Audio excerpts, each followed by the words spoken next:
noriu perskaityti viešai užduotą klausimą ir jį šiek tiek pakomentuoti. Klausimas tiems, kas neturi draugų, yra vieniši, apart darbo kolegų, šeimos narių. Ką veikiat per dienas? Esat vienas namuose, veikla kažkokia atrodo beprasmė, kas suteiktų prasmės. Aišku, klausia anonimas, tai pirmiausia, norėčiau paanalizuoti patį klausimą, kaip jis yra suformuluotas. Vien tai, kad tokių kaip ir gramatinių klaidų nėra, bet patys sakiniai surašyti gramatiškai neteisingai. Tai nesu iš tų, kurie iš karto vaidina kažkokias lietuvių kalbos mokytojas ir sako, susitvarkyk ten savo rašybą ir taip toliau, bet šiuo atveju žiūriu iš tos pusės, kad tai jau kai ką sako apie žmogų, apie tą klausiantį jį,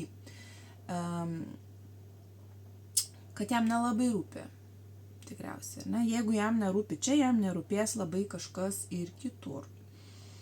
Dabar pats kaip užduotas tas klausimas.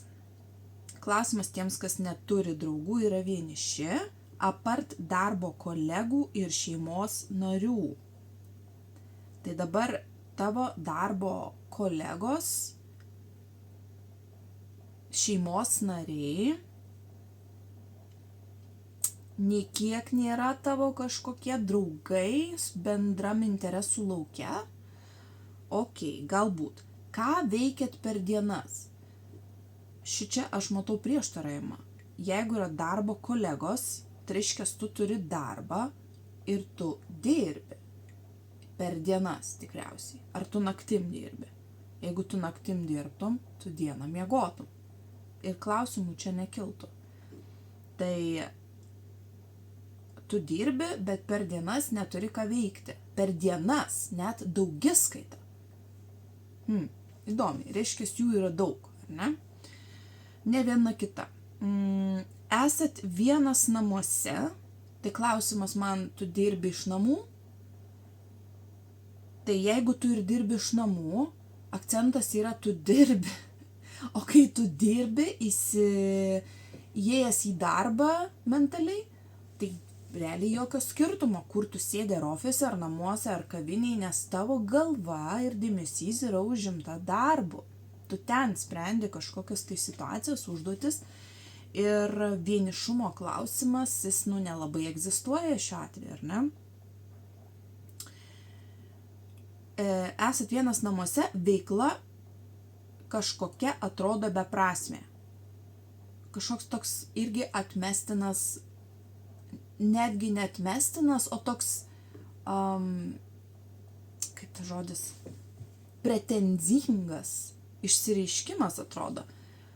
Veikla kažkokia atrodo beprasmė. Tai aišku, kažkokia veikla ir tikrai atrodo beprasmė, bet tu tą kažkokią pabandyk įvardinti, ar tau tikrai yra beprasmiška, pavyzdžiui, pavalgyti, kai tu esi alkanas, tau tai beprasmiška?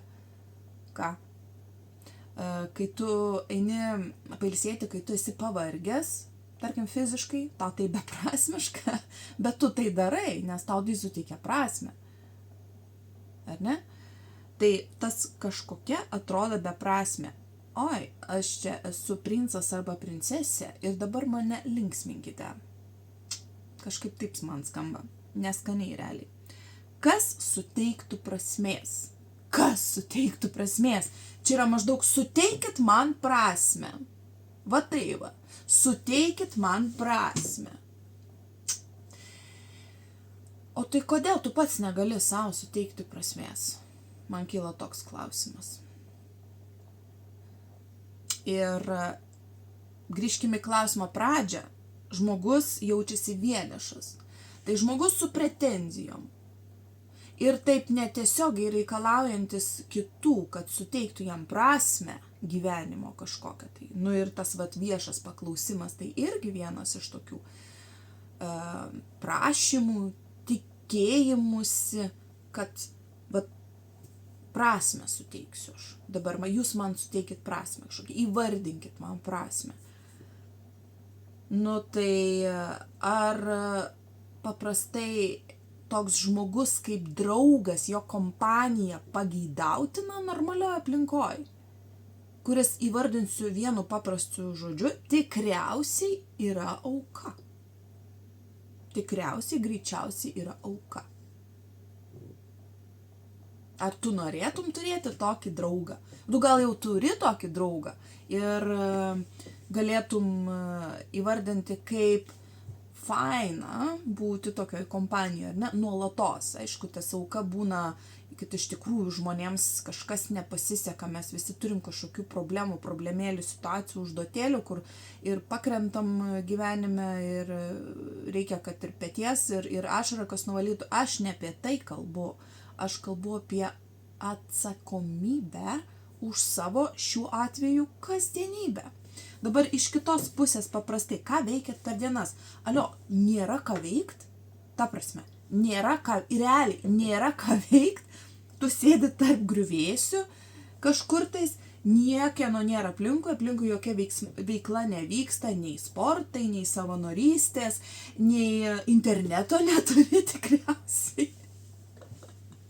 Na, turi, jeigu šitą klausimą uždavai, nes esi šitoj grupiai. Ta prasme, tu neturi ką veikt, čia yra rimtesni dalykai, va čia va, galvoje. Galimai kažkoks tai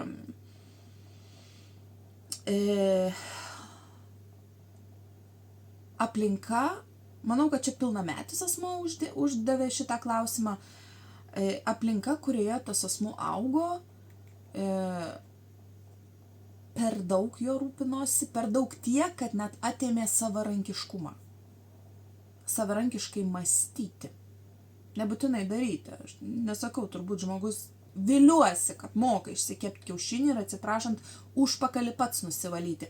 Bet savarankiškai rasti ką veikti, kas suteiks prasmės jo kasdienybėje, nu, atrodo, jam ar jai prasmingiau yra tėkšti tokį pusiau nerišlų postą ir jūs man dabar atsakykit.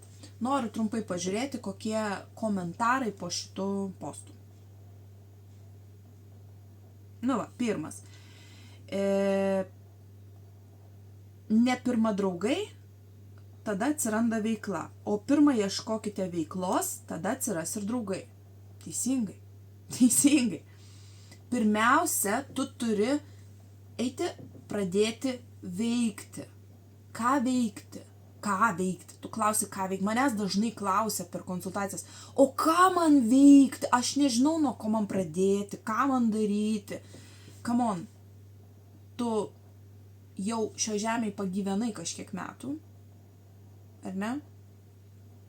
18, 20, 30 metų. Ir pažiūrėk į tą atgal, tą laiko juostą, ką tu mėgdavai veikti, kas tau patikdavo. Ir galbūt labiausiai pasižiūrėk į savo vaikystę, į savo link paauglystės, ar ne, jaunystę. Tenais, tuo laikotarpiu, mes nesukdavom galvos dažniausiai. Kartais būdavo, kad ne, ką veikti, ar ne, bet visada kažkaip atsirasdavo. Aš nežinau, kaip dabartinės kartos vaikai, kaip jie, taip, nu gal netgi jau prasideda tas nesavarankiškumas, nes iš tikrųjų ekranai, internetai, visi tie linksminimai per ekranus atbukina smegenis. Nu, bet čia jokia naujiena, ar ne? Tai grįžtant prie to, kad klausimo, aš nežinau, ką veikti, kuo užsimti. Tu pažiūrėk, ką tu veikdavai anksčiau, kas tau teikdavo malonumą, kur tu jausdavaisi gerai. Ir jeigu iš karto žmogus spontaniškai atsako, ne, niekur nebuvo, nieko nėra,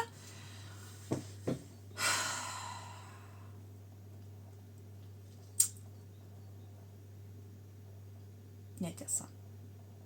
Tu tingi pagalvoti, tu tingi pasukti savo tą smegenėlių vingį. Net susirimavo.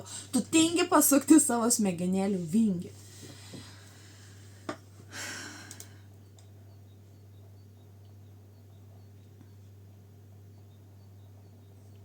Nu va, yra ir tokių gyvenimo būdų, kur rašo, aš skaitau knygas, tvarkausi ūkyje, namuose ir visai nepergyvenu, kad neturiu draugų. Taip, iš tikrųjų. Galima ir taip gyventi. Čia vat būtų klausimas posto autoriui, o kokiu tikslu, kam tu nori tų draugų, kam tau jų reikia? Atsakyk, vat man motyvuotai atsakyk, kam tau reikia tų draugų. Vat būtent tau, kam reikia tų draugų. Taip, visumoj mes esam žmonės, kurie sukurti gyventi ne po vieną. Ar ne? Ne po vieną atskirai, o dalyvauti bendruomenėse, kažkur tais vat mainytis patirtimis ir taip toliau, ar ne? Bet kiekvienas gali įvardinti, kam tau reikia to draugo ar tų draugų, kompanijos ir taip toliau. Tai gerai, šitas žmogus sako vienišas tikriausiai, ne, kad nesijaustų vienišas. Nu, bet žinai, draugų kompanijoje kartais irgi galima jaustis vienišam. Ir va čia tu pats savo klausantysis įrodai tai, kad tu turi darbo kolegas ir šeimos narius, bet vis tiek jautiesi vienišas. Tai kur garantija, kad tu draugų, draugų ar ne, kažkokiai kompanijai, tu nesijausi vienišas. Tai va čia nėra sprendimas, kad jeigu tu jautiesi vienišas, tai davai varyk į kažkokią tai kompaniją. Ne čia tas sprendimas. Kartais tai gali pagelbėti, bet žiūrint, kokia vienišumo priežastis. Ir šiaip apibendrinant, kad per daug nesiplėsti, nes jau 12 minutę kalbu, šiaip tai čia kalbėčiau turbūt 200 minučių, galėčiau kalbėti, bet tai būtų jau labiau svarstymas, spėliojimas, kažkoks tai prielaidų darimas, būtų tiesiog įdomu vat, konkrečiai su žmogum, nes aš jam turėčiau papildomų klausimų, pasikalbėti ir tada tikrai būtų galima prieiti prie konkrečios priežasties, esmės ir galų gale tos prasmės, kurios jisai ar jinai čia ieško. Tai dabar apibendrintai pagrindinė mintis yra ta, jeigu tu jautiesi vienišas, tu nesi vienas, tu gali nueiti piko valandomis į Akropolį, ir ten bus daug žmonių ir tu nebūsi fiziškai vienas, bet tu vis tiek gali jaustis vienišas. Aš tik noriu, kad tu pajustum tą skirtumą, ar ne? Ir neturi veiklų kažkokių ir tu ten kažkokios dar beprasmybė tau kasdienybė, tai tu tiesiog, aš pasakysiu tau tiesiai šviesiai, nu tu esi šiuo metu nuobodus žmogus. Nuobodus ir sau. Ir tu lygiai taip pat esi nuobodus ir kitam. Taigi neįdomu su nuobodžiais turėti, daryti bendrą draugystę. Tai va čia ir yra. Pradėk nuo savęs. Užsidaryk visus ekranus, ištrauk Wi-Fi laidelį, ir paprasčiausiai pasėdėk su savim ir pasikalbėk, pajudink tą vieną savo smegenų vingį, nes tu nebetingi, tavęs niekas neišgelbės. Nieko nėra, tavęs niekas neišgelbės, tik tu pats. Tik tu pats arba pati. Ir tas gelbėjimas labai paprastas.